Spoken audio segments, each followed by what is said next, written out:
Hello, everyone. I'm 18 Storm Track meteorologist Austin Haskins. It felt a little more like fall on our Monday thanks to the cold front that came through on Sunday that brought some rain to the area and, of course, those cooler temperatures. Our high yesterday in Eau Claire, just 62 degrees, which was the first time in a month that our high temperature was below 70 degrees. That just gives you an idea just how warm most of September and the first few days of October were.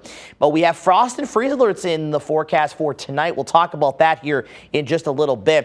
But we will have some sunshine around the next couple of days. In fact, a lot of it. And then into Thursday night, a front's going to bring some showers to the area. So cold front that brought the showers on Sunday afternoon to Sunday night is to the south and east. We do have another cold front coming in, though, and that is going to bring a few clouds to the area, and it's going to bring in drier air, even drier than what we're seeing right now heading into this afternoon and tonight. And that combined with the high pressure moving in over us and a clear sky, that's going to allow those temperatures to plummet heading into tonight. Again, we'll talk about that here in just a couple of minutes.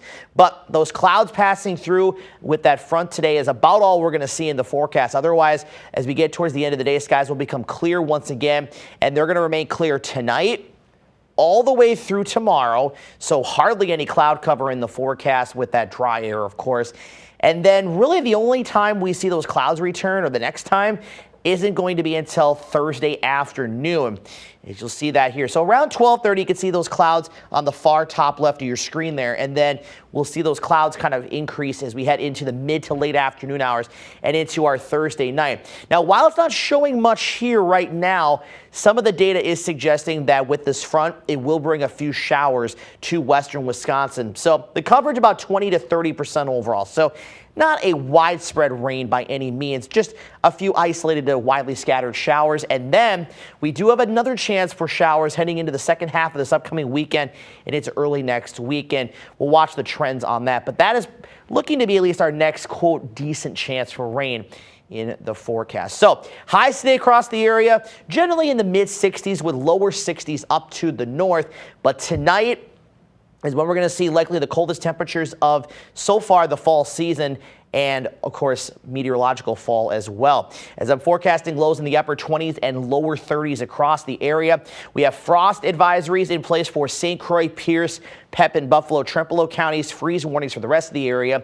And we are working with two National Weather Service offices here, Minneapolis and the Twin Cities, and also La Crosse. So that's why the times do vary here a little bit. So we'll go through that here. So 3 a.m. to 9 a.m. Wednesday for the freeze warning for Taylor, Clark, Jackson counties.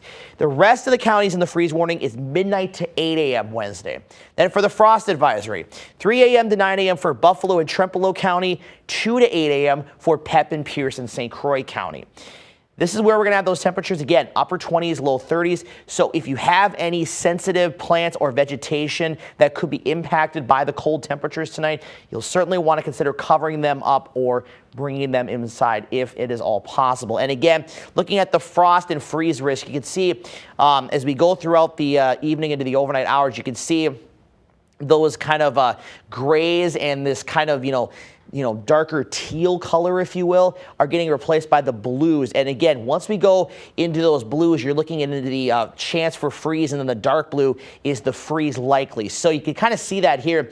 The better chance for a freeze will be east of Highway 53, but it does look like frost pretty widespread across the area. Maybe as you get down towards Alma, Fountain City, and Red Wing, the chances do decrease a little bit as you're closer to the Mississippi River. Might keep temperatures up just enough, but certainly can't rule out some frost in those areas as well. Now, when you look at the climate numbers here, the statistics, the average date for the first freeze of the season, which is the temperature 32 degrees or colder, is September 30th. So we're about a week past that. And we have, again, a chance for that in the forecast tonight. Not for everybody, but a good chunk of western Wisconsin. Now, last year, our first freeze was October 15th, the year prior, October 17th. 2022 was a little bit closer to average, just a couple days before on September 28th. And so far in meteorological fall, so since the 1st of September, the lowest the temperature we've had in Eau Claire was 38 degrees. So we haven't even technically had our first frost of the season yet, if you're looking at it this way. The average date for the first frost is September 23rd. So we're about 2 weeks past the average first date of that. So just kind of giving you a look at the numbers on, how we stand compared to when we see our first one of the season.